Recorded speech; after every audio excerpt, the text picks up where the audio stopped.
L'étoile de Low Willow par Déborah Pérez. Merci d'être là. Merci de m'accueillir. Vous avez été publié par les éditions Pierre Philippe. Si jamais vous ne savez plus qui sont les éditions Pierre Philippe, eh bien c'était Jenny Lafitte.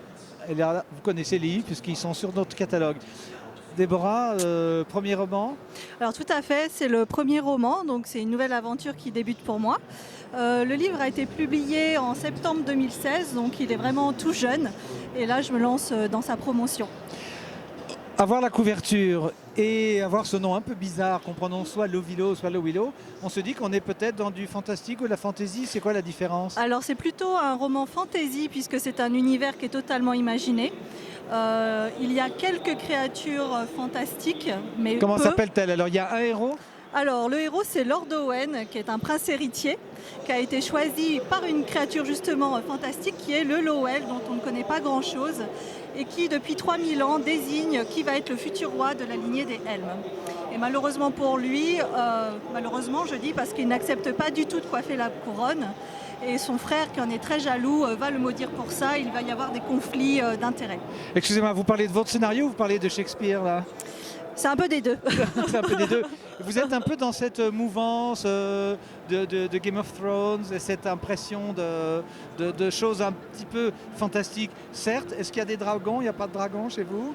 Non. Alors, dans le premier tome, il n'y a pas de dragon, mais là... Mais ils vont venir son nez entre-temps? Alors, dans le premier tome, il n'y a pas de dragon. Dans le deuxième, je dis que peut-être qu'il y en aura, mais là, il est en pleine écriture. C'est des créatures que, plutôt que j'invente moi-même. Je ne veux pas créer un univers avec du déjà-vu. Donc, c'est quelque chose de novateur, une histoire vraiment personnelle, avec mon imagination. Et pourquoi choisir un univers fantasmagorique plutôt que de faire l'histoire de monsieur et madame tout le monde, d'un roi d'aujourd'hui, dans un pays d'aujourd'hui? Les sentiments et les émotions sont les mêmes? Alors, j'ai choisi la fantaisie parce que déjà, j'aime le genre. Mais je trouve qu'avec la fantaisie, on peut explorer aussi les émotions humaines, mais on a un large spectre pour exprimer son imagination et mettre les personnages dans des situations qui sont dramatiques. Et là, de là, on explore les sentiments humains et on peut aussi se reconnaître, même si c'est pas réel, avec un personnage. Et c'est le pont entre la réalité et l'irréalité.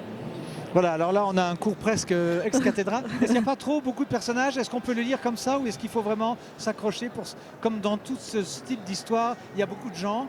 Ou est-ce que vous avez la rigueur littéraire, qu'on s'y retrouve et qu'on rappelle qui était lequel? Non, je dirais que c'est assez facile, mais après ça dépend de chacun. Mais, ça dépend de la mémoire qu'on voilà, a. Oui. La mémoire qu'on a.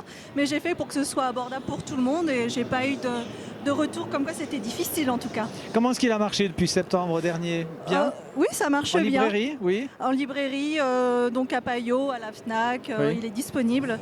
Donc je vous invite à le découvrir. À France Loisirs, n'oubliez pas de dire. Et à France Loisirs, évidemment, avec grand plaisir. Vous êtes donc sur le prochain tome? Il est déjà fait celui-là? Alors là, je suis en train de terminer le deuxième tome. Je prends le temps pour le faire naître, mais j'espère l'achever cet été.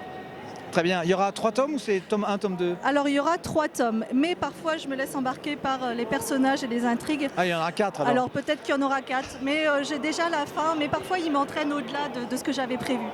Une dernière question, comment ça se fait que, comme on dit que les jeunes ne lisent pas, la littérature pour les jeunes, c'est généralement des histoires un peu sans fin, avec la référence obligatoire au film du même titre? Oui, l'histoire sans fin. D'ailleurs, j'ai adoré cette histoire quand j'étais plus jeune. Mais oui.